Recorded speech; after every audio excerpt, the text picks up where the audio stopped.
आइए 22वां एतराज सुनते हैं।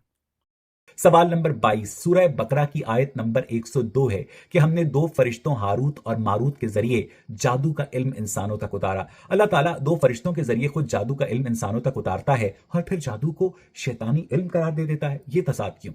जनाब, पहले पस मंज़र को समझ लें, फिर ये बयान कर दूंगा कि फ़रिश्तों पर उतरा क्या था। हज़रत सुलेमान अलैहिस्सलाम के इंतकाल के बाद यहूद ने यह बात मशहूर कर दी थी कि आप जादूगर थे और इस जादू ही की बुनियाद पर आप इतनी बड़ी सल्तनत पर हुकूमत करते थे। लिहाजा उनके मोजज़ात को जादू करार दे दिया गया था। अब आयत पढ़िए। अल्लाह ताला ने सबसे पहले हज़रत सुलेमान अलैहिस्सलाम की बराअत का ऐलान फरमाया। वमा कफ़र सुलेमान, यानी सुलेमान अलैहिस्सलाम ने कुफ्र नहीं किया।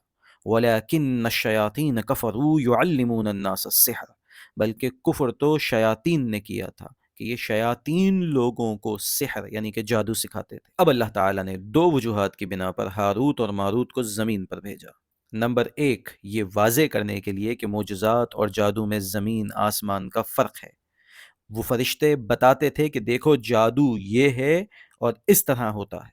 नंबर दो, जब उन्होंने इस फ़र्क को वाज़े कर दिया तो साफ बयान कर दिया कि देखो हम तुम्हारी आजमाइश के लिए हैं, यानी हमारा असल मकसद तो जादू और मोजज़े में इम्तियाज़ वाज़े करना था, लेकिन अगर तुम ये जादू सीख कर इसके आमिल बनोगे तो बर्बाद हो जाओगे।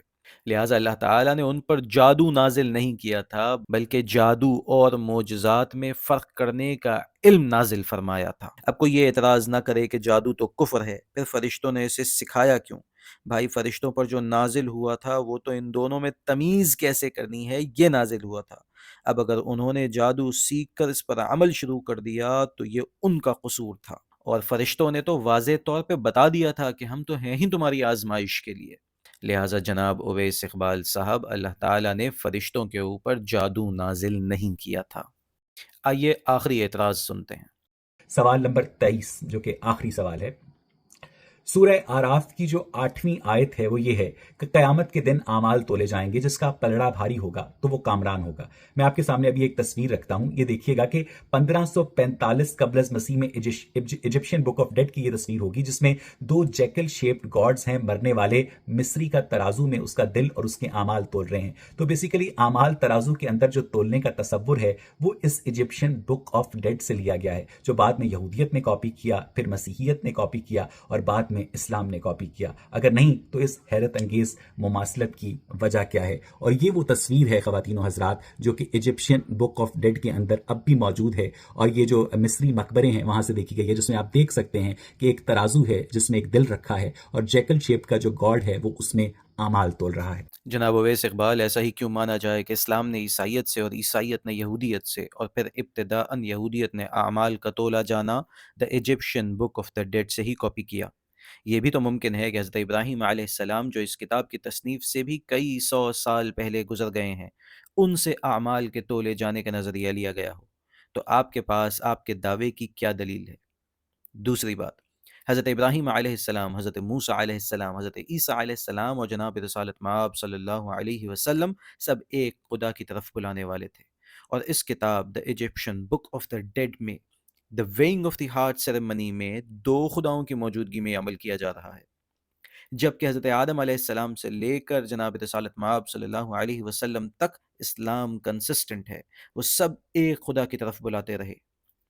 तीसरी बात, इस पूरी कहानी में एक अहम बात यह है कि मरने वाले ने अगर झूठ बोला, बुराई की या जुल्म किया, तो इस सूरत में एक खौफनाक इफरीत उसके दिल को खा जाता है और उसकी रूह का खात्मा हो जाता है और वो दोबारा पैदा नहीं हो सकता। कैसी अजीब बात है कि यहूदियत, ईसाइयत और इस्लाम तीनों में ही ना तो रूह के खात्मे का अकीदा है और ना ही दोबारा पैदा होने का। तो ये कैसे मुमकिन है कि इन मज़ाहिब ने बतदरीज सिर्फ अमल तोलने का कॉन्सेप्ट ले लिया और बाकी गलत नज़रियात छोड़ दिए? ये सारी बातें इस जानिब इशारा करती हैं कि आमाल के तोले जाने का नज़रिया हकीकतन इस्लामी नज़रिया है जो तमाम अम्बिया इकराम अलैहिमुस्सलाम ने तालीम दिया, जिसे ऐन मुमकिन है कि मिस्रियों ने कॉपी करके अपने नज़रियात बातिला के साथ खल्त मल्त कर लिया हो। अल्हम्दुलिल्लाह, आज जनाब अवैस इकबाल के 23 सवालात के जवाबात मुकम्मल हुए। हम इंशाअल्लाह अब मुल्हिदीन और गैर मुस्लिमों की जानिब से इस्लाम, कुरान, अल्लाह और रसूलुल्लाह सल्लल्लाहु अलैहि वसल्लम की ज़ात वाला सिफ़ात पर जो एतराज़ात उठाए जाते हैं, उनका जवाब देंगे। اللہ تعالی ہماری اس کاوش کو اپنی بارگاہ عالیہ میں قبول فرمائے۔ السلام علیکم ورحمۃ اللہ وبرکاتہ۔